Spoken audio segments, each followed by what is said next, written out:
Let's talk about silver. And more importantly than just silver, let's talk about investing in hard assets. And this is a beautiful 10-ounce coin, right? The Tudor Beast series, just hot off the mint here. Royal Dragon, right? We've got the Tudor Beast. We've got King Charles. Charles on the back here, congratulations for Charles for a lot of reasons, right, lately. All right, we got Charles the third here, looking strong, 10 pounds valued here. Beautiful coin. Look at all that. I want to talk about a nice, huge reeded edge, massive edge. There's my hand. This is a very, very solid, beautiful 10-ounce coin. And I'm going to be collecting the full Tudor's Beast series here.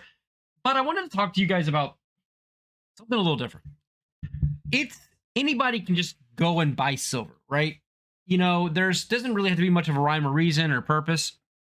But the fact that you own it, they say in America, a large proportion of the population doesn't even have $1,000 saved in a savings account. In fact, most people in America are actually a negative net worth, meaning that they have more debt than they have assets.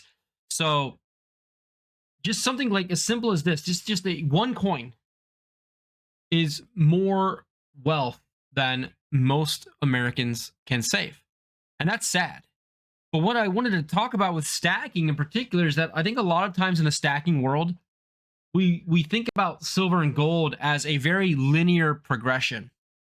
How much are you adding to your stack? Never sell. Diamonds claws, diamonds hands, diamonds fist. You should never, ever, ever sell your investments. You should never, ever sell your wealth. Well, what if there are ways that you can accrue these types of things faster than by just earning your wages and just earning your income and putting your money directly into this, right? We're currently in a silver and gold bear market. I don't care what any of the large YouTube channels that take sponsorships say, right? I'm not trying to sell you silver right here. I'm trying to just give you my honest information, my honest feeling about what you can do to acquire this stuff if that's your goal, right? At the end of the day, this is just wealth. Just wealth. Right? There's not just one way to accrue wealth. There's not just one way to grow your wealth. Okay? A lot of people, I see it everywhere. We talk about how much we purchased and what we purchased it for. It doesn't matter if I purchased this for $55 an ounce, right? And 1 week silver's up to $60 an ounce. Oh yeah, I gained $50. And then the next week it's down to $50 an ounce. Oh no, I lost $50 in my value, my wealth, right? You don't have to just go and one for one this. And sometimes it's appropriate for you to look at multiple markets and your situation and say, okay, maybe there's some things I can do. Maybe I can use my US dollar cash to start a business and invest in another field or another market that's actually going up in value. Therefore, every $600 that I invest in this business, if I can get back a 15, 20, 30, 100% return, well, then I can take those proceeds and I can continue to run the business. And then I can also purchase stuff like this on the side. So now my income is working for me in a way that is going to elevate my wealth faster. Okay. I also hear stories. I've seen stories recently on YouTube. It's probably an old story, but this family, this couple dug up 8 rusty jars or cans in their backyard or their yard, their field, or whatever it was. They dug up 8 cans. Think like a big green bean can or something. And inside those cans, they found a hoard of gold coins valued in the millions and millions of dollars. Okay. And it made me think about it. And I actually thought of that as that being, honestly, a really sad story. That to me was a really, really sad story. And I want you to think about why. This means that some individual out there probably labored their entire life to accrue this right here, to not silver, but to accrue a precious metal as a way to store their wealth, and then it just got lost. They didn't get to spend that wealth to make their life better. They didn't spend that wealth to build better opportunities for themselves and their family. They didn't get to use that wealth to maybe, you know, help them with their longevity of life or anything. They could have just spent it frivolously and just enjoyed their last years of life. But instead, these coins just rotted away to be found by somebody else who just goes and sells them and gets rich without having to put forth any effort or any concern about this stuff. And two people probably got rich.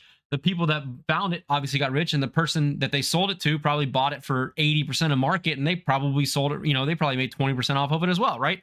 But the saddest part was that the person who probably spent their entire life working, striving, earning, and growing their wealth never actually got to use it. So it makes me wonder if we can acquire our wealth faster, if we can be smart about how we deploy our money, our US dollars, to work for us, whether it's in other markets that could potentially have better returns when silver and gold are in a bear down market, right? Maybe we use those funds to start a business, so we grow that. Maybe we use those funds to get them into a tax-free shelter, because contrary to popular belief, your precious metals actually are taxed when you sell them. Whether or not you guys are reporting them to the IRS, that's on you, and the way you want to manage your finances. But selling these things is actually a taxable event. So there's things that you can do. And although I appreciate these, I enjoy these, I collect these, I do grow my wealth, a portion of my wealth in gold and silver. I just want to make sure that we're not solely focused on the linear one-to-one idea of growing wealth. Like, I earned $5, I saved $1, that's great. What if you earned $5, you invested $1, that dollar grew 20%, now it was $1.20, and you were able to then put that $1.20 to work, or put that 20 cents to work. Now just go ahead and take those numbers and add them, multiply them by 10,000, right? You get my point. So I just want to kind of expand the thought process, especially of a lot of stackers who I respect. A lot of people out there, they're working really hard. They're putting away their wealth directly into precious metals in a bear market.